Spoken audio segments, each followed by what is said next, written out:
Welcome to the Lovecraft tapes, a real play Call of Cthulhu RPG game. Ugh, shit, I gotta redo that. That sucks. Okay. We had this problem last week, didn't we? Didn't this take 4 or 5 tries last week? It did. Well, but that was episode 4, and by then I was already tired and shit. So, okay, Yeah. try again. Right.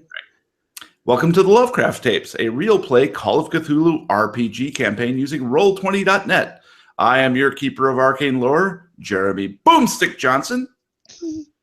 Your investigators of the unknown are Brian Johnson as Sam Brewster. That's me, Brewster. George Gallagher as Chuck Blaine. This is my introduction quip. And Matt Zealish as Daniel Williams.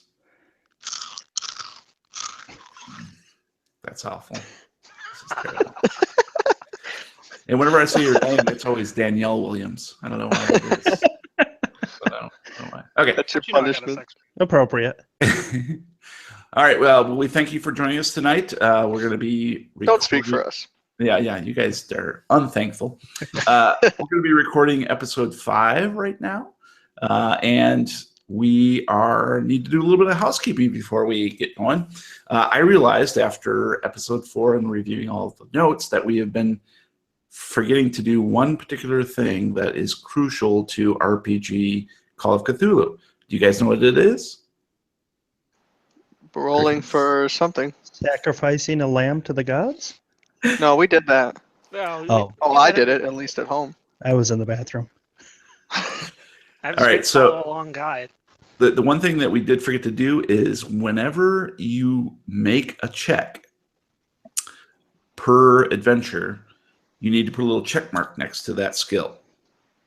So if you do a spot hidden, put a check mark next to it. I didn't know that. You can only get 1 check mark per adventure. So this scenario. So clearly you guys have all made your spot hiddens. So right. You can do that for sure. Okay. And I'm not sure. We'd have to go back and look and listen to the previous episodes to find out. But I'm sure that we'll do a little bit more here, and you'll make it. So what happens is at the end of the adventure, then that skill will increase by 1. Oh, wow!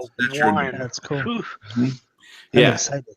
So it's I mean it's going to be. It is crucial to your development because essentially this is a little different than Dungeons and Dragons or a superhero campaign where you're just basically human people. So the advancement is going to be relatively slow. So okay, so that's the only bit of housekeeping that I have on my docket. So I need you guys now to talk about and sum up the scenario so far. And just give it a quick. You can kind of go over episodes 3 and 4 if you want, or just do 4. But let us know where you're at. I am out on a coffee date with the librarian, and I just found some interesting information. She passed me a book that may explain all of this. Mm-hmm. And that's where we left off on episode 4. But rewind a little bit, and Matt and George, you can chime in here. Tell me what happened previous at the beginning of episode 4 and through what had happened. Do you remember?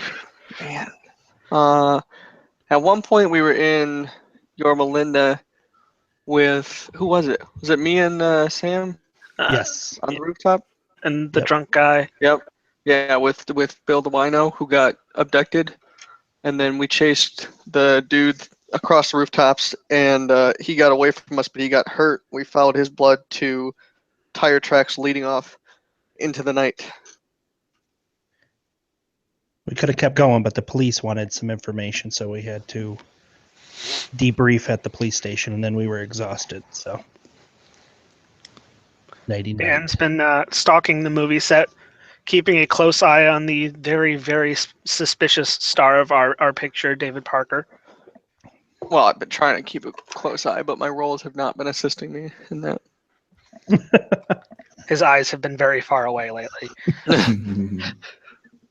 No. Okay, and then at that point, while Chuck is still haunting the film set unsuccessfully, spying on David Parker, Daniel and Sam hitched a ride into Yorba Linda with Tony. Yay, Tony. Tony, Oh, Tony. Tony, the guy that we stole his car, Yes, We the didn't steal, we operations borrowed. master. Thank you. borrowed and almost did not return. Yeah. Okay. So Just because we forgot think- that it wasn't our car doesn't mean we weren't going to return it. I think we're finishing up our coffee date, and we have to meet him to get back. Otherwise, we're hoofing it. Yeah, we can rewind just slightly there. So Daniel and Sam hitched a ride with Tony. He said he picked them up in an hour. He dropped them off at the library. Sam met, and actually Daniel